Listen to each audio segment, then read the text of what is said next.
Subscribe to Storylab. Now, let's begin this one. The Nevada sun hammered down on the airfield as Clint Marsh watched his team run through close-quarters combat drills. 14 years with Joint Special Operations Command had taught him that perfection wasn't a goal. It was a requirement.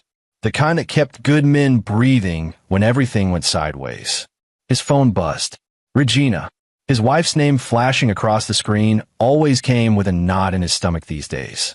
3 years of marriage, and the honeymoon phase had died somewhere around month 6 when her family really showed their colors. Yeah, he answered, pulling off his ballistic glasses. We need to talk about Owen. Her voice carried that particular edge he'd learned to recognize. The one that meant her family had been in her ear again. What about him? He's been disrespectful to my father. Again. Clint felt his jaw tighten. Owen was 9 years old. Smart kid. Polite. But he had a spine, and Carol Tompkins couldn't stand anyone who didn't kiss his ring. Regina, your father told him he was stupid for liking science. Owen corrected him about basic physics. That's not disrespect, that's being right. You always take his side. I take reality's side. What does Carol want this time? The pause told him everything. He thinks Owen should spend a week with them. Learn some manners. Show proper respect for his elders. No. The word came out flat. Final. Clint, he's my father. And Owen's my son. The answer's no. We've been through this. He could hear her breathing on the other end. Regina had been different when they met. Independent. Strong-willed. Then her father had a heart attack 2 years ago, and suddenly the family that had barely acknowledged her existence decided she was their project. Carol Tompkins had money. Old real estate money from when Las Vegas was still finding its legs, and he wielded it like a weapon. Fine, she said finally. But don't say I didn't warn you. The line went dead. Clint stared at his phone for a moment, then pocketed it. Across the tarmac, his second-in-command, Benjamin Stokes, jogged over. Ben had been with him for 8 years. Good operator. Better friend. Problem home? Ben asked. The usual. In-laws. Man, I keep telling you. That family's poison. Tell me something I don't know. Clint had met Regina at a hospital in San Diego. She was a trauma nurse. He was visiting a teammate who'd taken shrapnel in Yemen. She'd been funny, sharp, and completely unimpressed by his military credentials. It was refreshing. They'd married 6 months later in a small ceremony that her family hadn't bothered to attend. Then Carol got sick, and Regina became obsessed with making things right with her father. The man who'd kicked her out at 18 for wanting to be a nurse instead of marrying into another wealthy Vegas family. The man who'd called her worthless for a decade until he needed someone to feel sorry for him. Now Owen was in their crosshairs. The grandson. The only one who could carry on the Tompkins name properly, according to Carol's delusional worldview. We're wheels up in 4 hours, Ben said. Training exercise in Colorado. You good? Yeah. Let me check in with Owen first. The call went to voicemail. Not unusual. Owen was probably at his friend's house. Clint left a message. Hey buddy, Dad's gonna be gone for a few days. Be good for Mom. Love you. The training exercise in Colorado was routine. High-altitude infiltration scenarios. The team performed flawlessly as expected, but something nagged at Clint the entire time. He tried calling Owen twice more. Voicemail both times. Regina's phone went straight to voicemail too. On the third day, his phone finally rang. Regina. Where is he? Clint asked immediately. He's safe. That's not what I asked. He's with my family. They're teaching him respect. The words were like ice water in his veins. Bring him home. Now. He needs to learn, Clint. You're too soft on him. My father knows how to raise boys properly. Your father raised you and your brother. How'd that work out?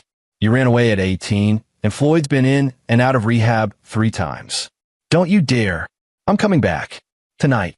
Have Owen ready. You don't get to make demands. He's staying with us for the week.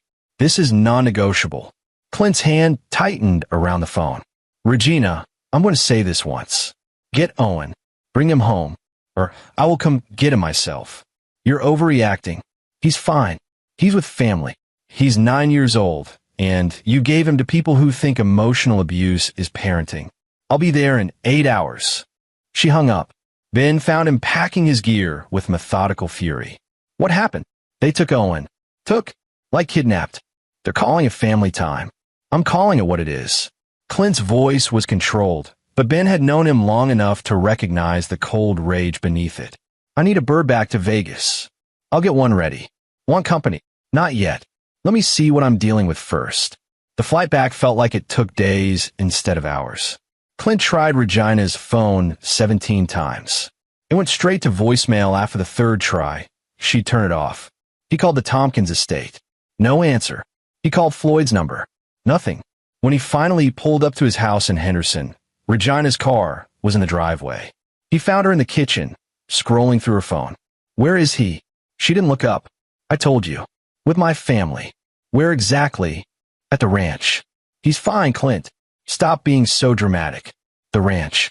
Carol's compound in the desert, 40 miles outside Vegas. 30 acres of land, one access road, and a paranoid old man's fantasy of being untouchable. I want to talk to him. He's busy. Now, Regina. She finally looked at him. You don't get it, do you? You're not in charge here. My father has rights. He has no rights. Owen is my son. Not his. Mine. And you just handed him over to people who think psychological torture is discipline. It's not torture. It's teaching respect. By isolating a 9-year-old from his parents? That's called kidnapping, Regina. Don't be ridiculous. We're family. Clint pulled out his phone. Call your father. Now. Tell him I'm coming to get Owen. If he's smart, he'll have my son ready when I arrive. You're not going anywhere. My father said if you show up, you're not getting past the gate. Is that right? He has security, Clint. Real security. Ex-cops. Not your military buddies playing soldier. Something in her tone made him pause. How long have you been planning this? She looked away. Regina. How long? 3 months, she said quietly. My father said Owen was being raised wrong. Too soft. Too unmanly. He said we needed to fix it before it was too late. 3 months. They've been planning to take his son for 3 months, and Regina had gone along with it. You understand this is over, right? Clint said. Us. This marriage. The second you agreed to let them take Owen, we were done. Don't say that. I'm going to get my son. Then I'm calling a lawyer. You'll be hearing from them. He turned to leave. Clint, wait. My father. He said if you try to take Owen by force, he'll call the police. He'll say you're unstable. Dangerous. He has lawyers too. They'll make you look like the bad guy. Clint stopped at the door. Your father doesn't know who he's threatening. He knows exactly who you are. Some military contractor who plays hero. He says people like you are all the same. Bullies with training. Military contractor. Clint almost laughed. Is that what you told him? It's what you are. Regina, I'm a task force commander with JSOC. Do you know what that means? It means you boss around other contractors. It means I command Tier 1 operators who do things your father can't even imagine. It means I have access to resources he doesn't know exist. And it means that if he doesn't return my son in the next hour, he's going to learn the difference between ex-cops playing security and actual special operations professionals. Her face had gone pale. You're trying to scare me. No, I'm trying to save your family from making a mistake they can't come back from. Call your father. Tell him to bring Owen to the front gate in 1 hour. If he does that, I'll take my son and leave. Everyone walks away. And if he doesn't, Clint met her eyes. Then he'll find out what happens when you threaten a man who spent 14 years learning how to make problems disappear. Carol Tompkins sat in his leather chair, watching the security monitors with satisfaction. 10 cameras covered every approach to the property. 6 guards on rotation. The front gate required a code and a physical key. He'd spent good money making this place a fortress. The boy was in the guest house, locked in. No phone, no internet. Just time to think about his disrespect. Carol had raised his own children this way. Well, he tried to, before Regina turned weak and Floyd became useless. But Owen was young enough to fix, smart enough to understand power when he saw it. His daughter Angelica brought him coffee. Not his daughter, his wife. Sometimes he forgot. She was 30 years younger, but that was the benefit of money. Beautiful women married potential, and he had more potential in his wallet than most men had in their entire bloodline. How's the boy? She asked. Quiet now. Cried himself out. Floyd's keeping watch. Floyd Tompkins lounged on the couch, beer in hand. At 35, he still lived off his father's money and still pretended to have prospects. His security company, really just 4 ex-cops he paid to drink and wear uniforms, was the latest in a long line of failures. Clint called. Angelica said carefully. Regina says he's angry. Carol snorted. Let him be angry. What's he going to do? Storm the place? He's a glorified mercenary. Probably can't even get past the gate. Regina said he's important. Military. They all say that. Trust me, I've dealt with this type before. Strutting around like they're special because they wore a uniform. He'll bluster and threaten, then back down when he realizes I have lawyers and money. She said he sounded different this time. Different how? Calm. Carol waved it off. Even better. Means he's accepted it. The boy stays for a week. He learns respect. Everyone wins. On the monitor, the front gate camera showed a truck pulling up. Single vehicle. Single occupant. Carol leaned forward. That him? Floyd checked his phone. Regina says yes. Want me to tell the guys to send him away? No. Let him in. Let's have a conversation. Man to man. You sure? I'm sure. Bring him to the main house. I want to look him in the eye when I tell him how this works now. Clint Marsh stepped out of his truck at the front gate. The guard, thick neck, ex-cop bearing, trying too hard to look intimidating, approached with one hand on his sidearm. Help you. I'm here for my son. No visitors. That wasn't a request. Open the gate. The guard smirked. Or what? Clint didn't blink. Or in about 30 seconds, you're going to wish you had. Tough guy, huh? Listen, pal. The guard's radio crackled. Let him through. Boss wants to talk. The smirk faded. The gate rolled open. Clint drove through slowly, taking in the layout. Single access road. Main house at 12 o'clock. Guest house at 3 o'clock. 2 guards visible, probably more inside. Security cameras everywhere. Exactly the kind of setup a paranoid civilian with money would build. Good against random threats. Useless against professionals. Floyd Tompkins met him at the door. Polo shirt. Expensive watch. The kind of softness that came from never facing consequences. Clint. Been a while. Where's Owen? Safe. Dad wants to talk first. Not interested in talking. Yeah, well, humor him. Unless you want this to get ugly. Clint followed him inside. The house was exactly what he expected. Expensive. Tasteless. Everything chosen to impress rather than comfort. Carol sat in his study like a king on a throne, all self-satisfied smugness. Clint. Sit. I'll stand. Where's my son? He's learning. Don't worry, we're not hurting him. Just teaching him how men behave. By locking him in a room? By showing him that disrespect has consequences. You've coddled him. Made him soft. I'm fixing that. You have 60 seconds to bring him here, or this gets complicated. Carol laughed. Actually laughed. Complicated? Son, you're my house.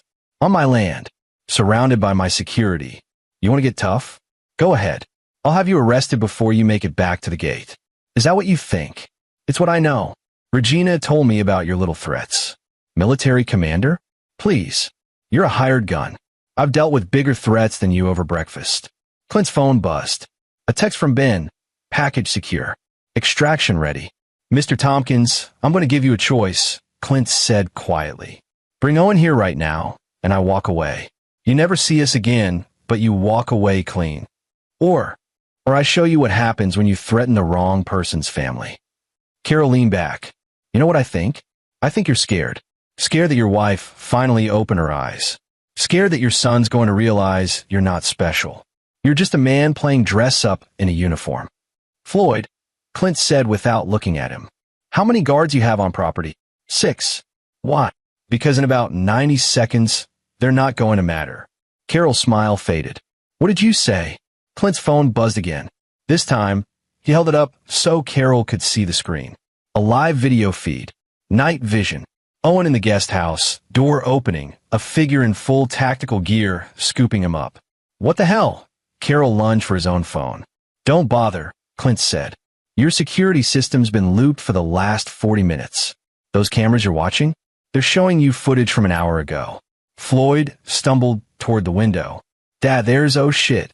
Through the window, visible in the compound's lights, for helicopters settled into hover positions around the property. The distinctive sound of rotors filled the air. "Who the hell are you?" Carol's face had gone red, then white. Clint smiled. Regina never asked the right questions. "I'm not a contractor. I'm a task force commander with Joint Special Operations Command. 14 years. I command a squadron of Tier 1 operators who do things people like you pretend don't exist." The radio on Floyd's belt crackled with panicked voices. "We have multiple inbound, armed contacts. They're everywhere. I brought 23 operators to your compound," Clint continued.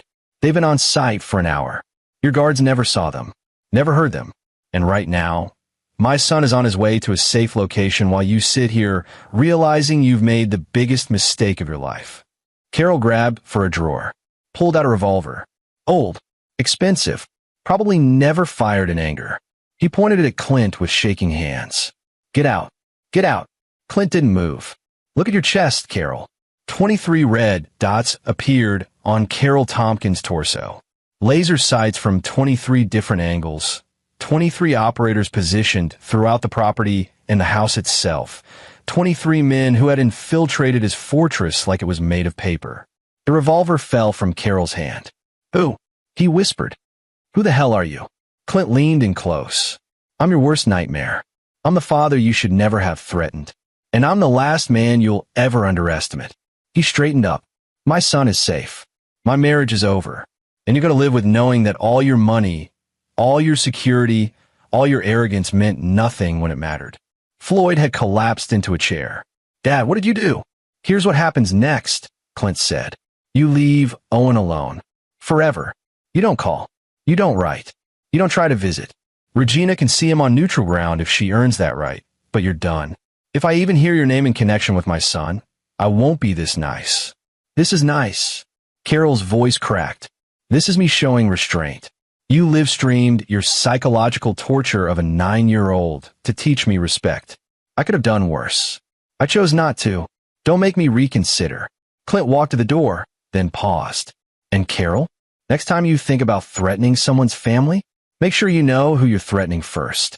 The helicopters lifted off as Clint reached his truck.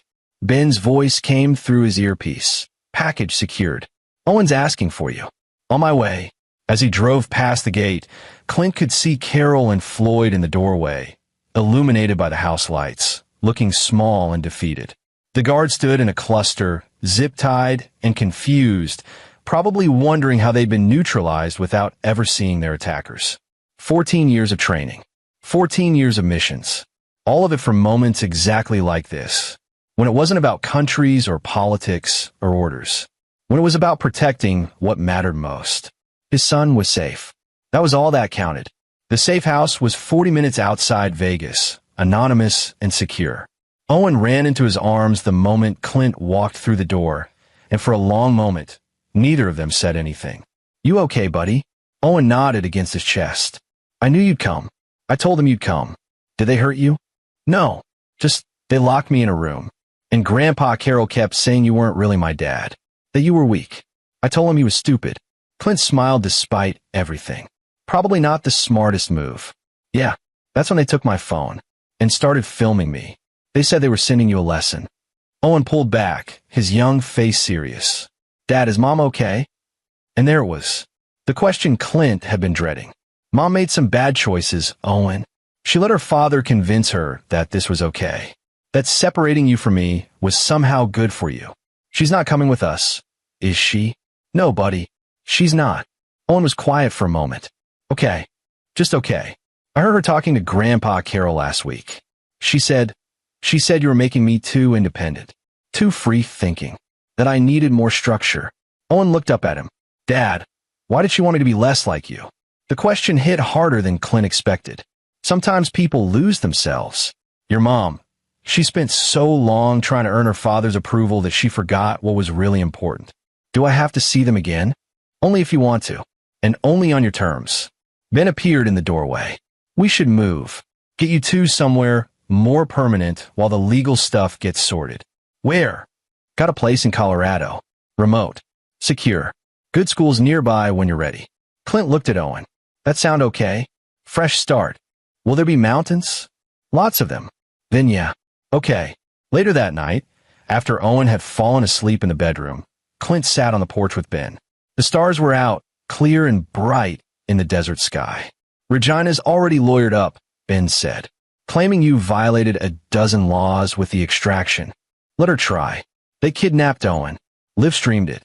I have the video. You gonna use it?" "If I have to, but I'm hoping she's smart enough to settle quietly." "And Carol?" "He's done. I made my point. He touches Owen again, we have a different conversation." Ben was quiet for a moment. "You know the brass is going to want to debrief. Using assets for personal business. I use my team. My time off. My birds. Nothing official. Still, they're going to ask questions. Let them. I'd do it again." "Yeah, I know. Hell, we all would." Ben stood up. "Owen's a good kid. You raised him right. Tried to anyway." "No, man. You did. Kid's got spine. Guts. Heart. That's all you." After Ben left, Clint sat alone with his thoughts. 14 years of service. Missions across 5 continents. Operators who trusted him with their lives. And yet nothing had prepared him for the cold fear of losing his son. Regina had called it overreacting. Carol had called it weakness. Floyd had called it drama. They didn't understand. They'd never understand. There were men who talked about family like it was a concept, a possession, something to control and shape. And then there were men who would burn the world down to keep their family safe. Clint Marsh had just shown them the difference. Inside, Owen stirred, called out, "Dad, right here, buddy." "Okay, just checking. Always here. I promise." The next morning brought sunshine and legal papers. Regina's attorney was expensive and aggressive, exactly what Clint expected. The initial filing accused him of kidnapping, assault, terroristic threats, and a dozen other charges that wouldn't stick but would make noise. Fine, let them make noise. His attorney was a former JAG officer named Sarah Townsend who specialized in military family law. She took one look at the charges and laughed. "They're reaching," she said. "You extracted your son from an illegal detention. Everything you did was defensive. They'll claim Owen was just visiting family. A visit requires consent from both parents. You never consented. They took him without your knowledge or permission after explicitly threatening you. That's parental kidnapping, regardless of their relationship." "What about the extraction? Did you hurt anyone?" "No." "Damage property?" "Just some zip ties and egos." Sarah smiled. "Then they've got nothing. In fact, I'd argue we could press charges against them. Kidnapping, child endangerment, making terroristic threats. Take your pick. I don't want charges. I want custody and a clean divorce. You'll get both." Regina's playing this like she has leverage. She doesn't. The moment she admits to planning the kidnapping, and she will because she doesn't think it was wrong, she loses all credibility with any family court judge. How long? 3 months, maybe less. You've got a clean record, stable employment, and a clear history of being Owen's primary emotional caregiver. She's got a history of enabling her family's abuse. Easy win. But it wasn't easy. Not really. Because while the law might be straightforward, the human cost was complicated. Regina called that afternoon. Clint almost didn't answer. "What do you want?" "I want to talk about Owen." "Talk to my lawyer." "Clint, please. I made a mistake." "You didn't make a mistake, Regina. You planned to take our son for 3 months. You participated in his kidnapping. You stood by while your father psychologically tortured him. Those aren't mistakes. Those are choices. My father said, I don't care what your father said. You're a grown woman. You made your choice. Now live with it. Can I at least talk to Owen? When he's ready. If he's ready. He's my son too. Then you should have acted like it." He hung up before she could respond. Owen was in the guest room, playing with his tablet. Safe. Secure. But there was a distance in his eyes that hadn't been there before. Something lost. "Hey buddy, how you feeling?" "Okay. Mom called your phone, didn't she?" "Yeah." "Do I have to talk to her?" "Not if you don't want to." "Will she be mad?" "Maybe. But that's not your problem to fix." Owen set down the tablet. "Dad, at the ranch, Grandpa Carroll said you were lying about your job, that you were just a security guard or something. He kept saying you weren't special. What do you think?" "I think." Owen paused. "I think those helicopters were pretty special." Clint laughed despite himself. "Fair point. Why does he hate you so much?" "Because I don't need him. Because I don't worship him. Because I have something he'll never have. Real respect from people who matter. Like your team. Like my team. And like you. Owen was quiet for a moment. Dad, when you came to get me, were you scared? Terrified. Really, every second until I knew you were safe. But you still came. Of course I came. You're my son. There's nothing I wouldn't do for you. Owen hugged him then, tight and fierce. Thanks for coming, Dad. Always. The legal proceedings moved faster than expected. Regina's attorney tried to paint Clint as dangerous, unstable, a threat to his own family. Sarah Townsend demolished every argument with documentation, witnesses, and Regina's own text messages planning the kidnapping. The judge, an older woman named Florence Harmon who'd seen every custody game in the book, listened to both sides for exactly 90 minutes before rendering her decision. Mrs. Marsh, you participated in the kidnapping of your own son. You facilitated his illegal detention. You enabled emotional abuse. Your attorney could dress it up however he wants, but the facts are clear.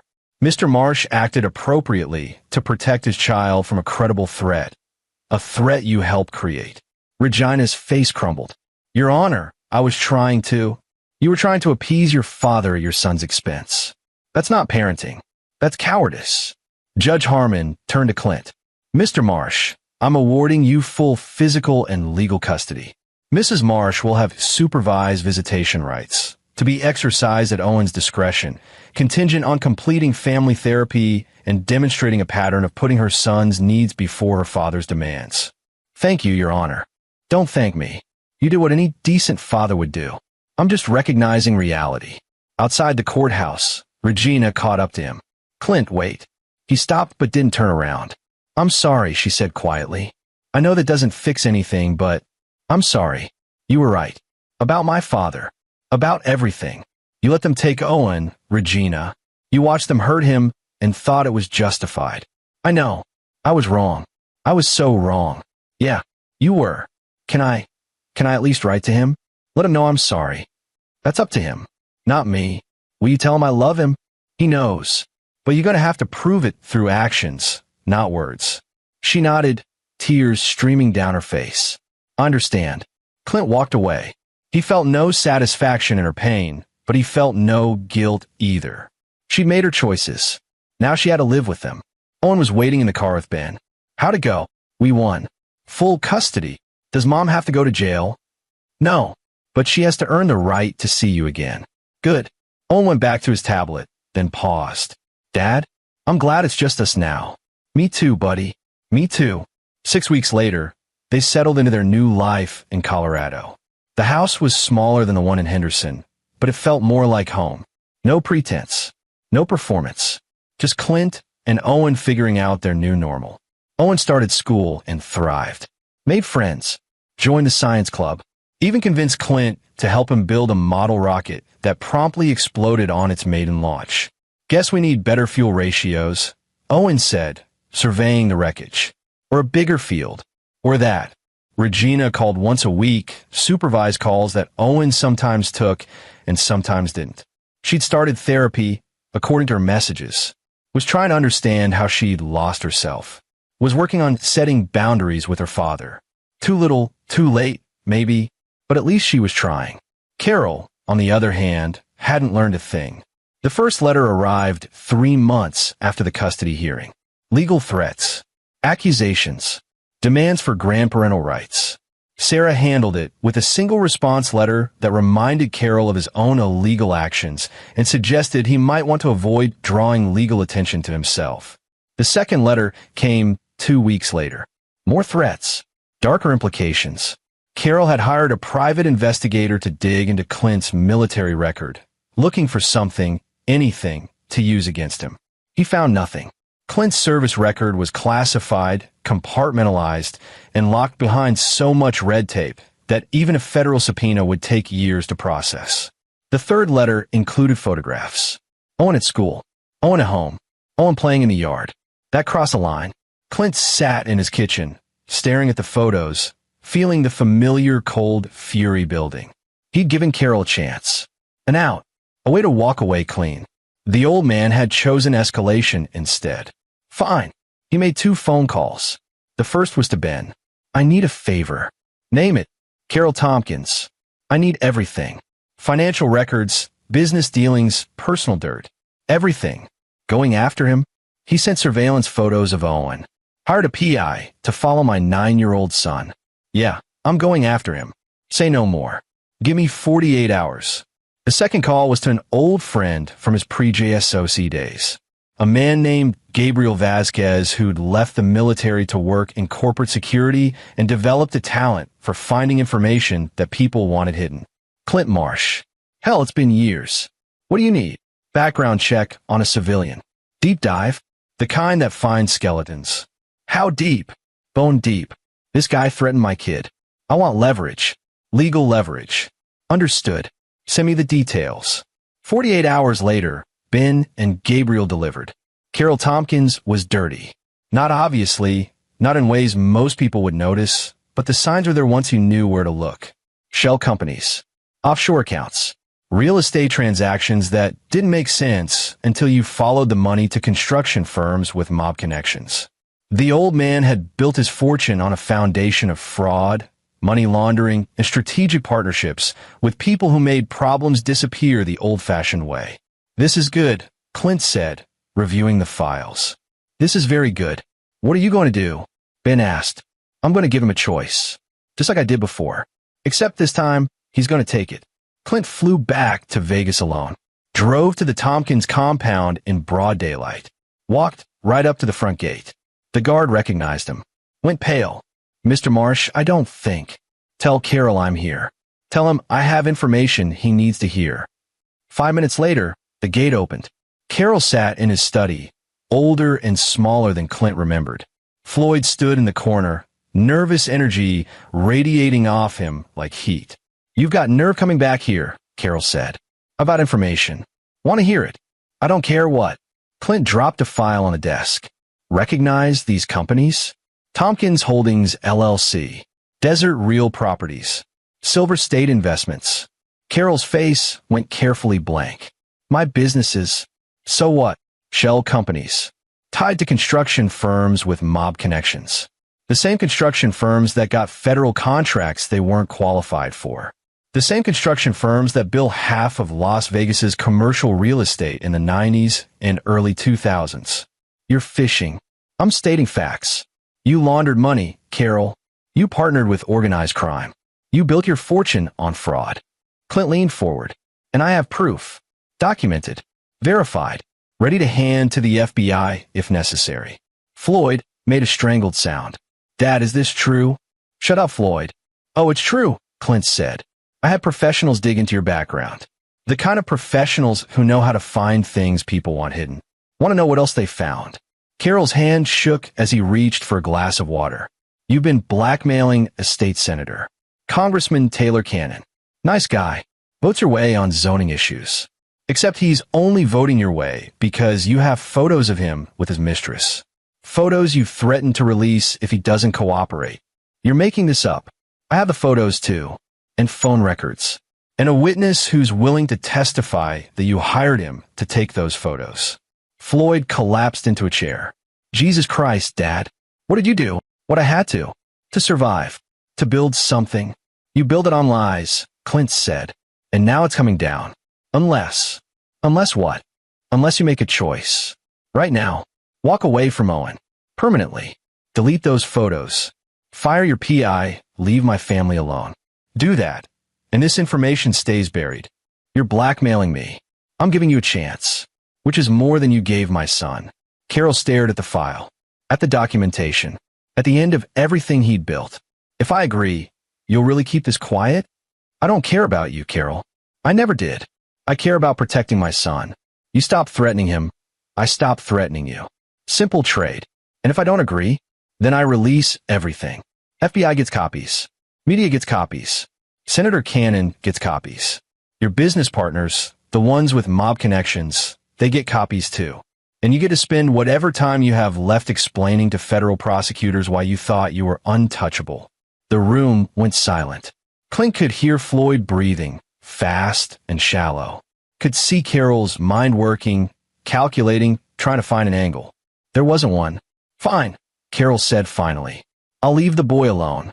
Not good enough. I want it in writing. Signed. Notarized. You relinquish all grandparental rights. You agree to no contact. You delete all photos and surveillance data. And you never speak my son's name again. That's non-negotiable. You have 24 hours to get the paperwork done. After that, the files get released regardless. Clint stood up, collected his file, walked to the door. You're a bastard, Carol said quietly. No, I'm a father. There's a difference. Clint paused. You could have walked away clean, Carol. I offered you that option.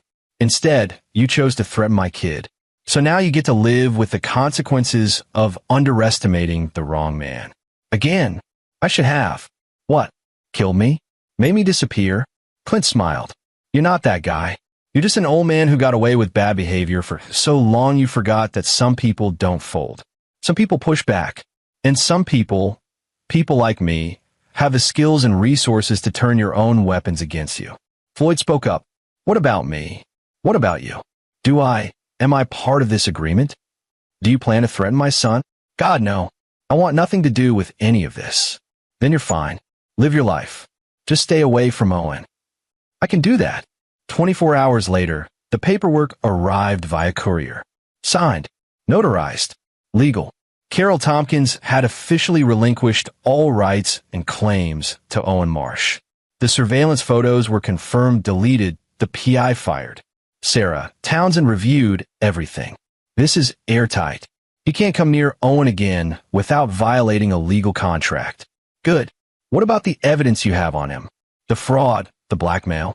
Stays buried. As long as he keeps his word. You're trusting him? No. I'm trusting fear. He knows what happens if he breaks the agreement. That's more reliable than trust. Clint flew back to Colorado with the paperwork in his bag and a weight lifted from his shoulders. Owen was safe, protected, free to grow up without Carol's poison infecting his life. That evening, he and Owen made dinner together. Pasta. Nothing fancy, but Owen insisted on adding experimental spices that made the sauce questionable but enthusiastic. Dad, this is terrible, Owen said, laughing. Worst meal we've ever made. Want to order pizza? Absolutely. While they waited for delivery, Owen grew serious. Dad, are we going to be okay? Like really okay? Yeah, buddy. We are. What about Grandpa, Carol? He's not going to bother us anymore. I made sure of it. Ow! By showing him that some fights aren't worth having. Owen processed this. Did you hurt him? No. But I showed him what would happen if he didn't back off. Sometimes that's enough. Is that what you do at work? Show bad guys what will happen. Something like that. Cool. Owen took a bite of terrible pasta and made a face. Still gross, though. Yeah, definitely ordering extra pizza. Later, after Owen went to bed, Clint sat on the porch and stared at the mountains. 14 years of service. Operations on 5 continents. Missions that would never be declassified. Men saved. Enemies neutralized. All of it preparation for moments exactly like this. His phone buzzed. Ben, how'd it go? Clean. He signed everything. We're done. Good. The team was asking about you. Wondering when you're coming back. Soon. Need to make sure Owen's settled first. Take your time. We'll be here. After hanging up, Clint allowed himself a moment of satisfaction. Not victory. This wasn't about winning. But resolution. Closure. The kind that came from standing up to bullies and watching them fold. Regina had texted earlier. Asking about Owen. Asking if she could visit. She'd completed her therapy requirements and was ready to prove she'd changed. Maybe she had. Maybe she hadn't. Time would tell. But that was her journey. Clint's journey was simpler.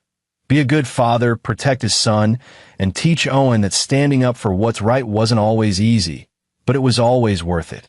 The pizza arrived. Owen called from inside. Dad, food, coming. Clint took one last look at the mountains, then went inside. To his son. To his new life. To the peace he'd fought hard to earn. Some battles were fought with weapons and tactics. Others were fought with determination and love. Both required courage. Both required sacrifice. But only one really mattered. And Clint Marsh had just won the only battle that ever would. This is where our story comes to an end. Share your thoughts in the comments section. Thanks for your precious time. If you enjoyed this story, then please make sure you subscribe to this channel. That would help me a lot. Click on the video you see on the screen, and I will see you there.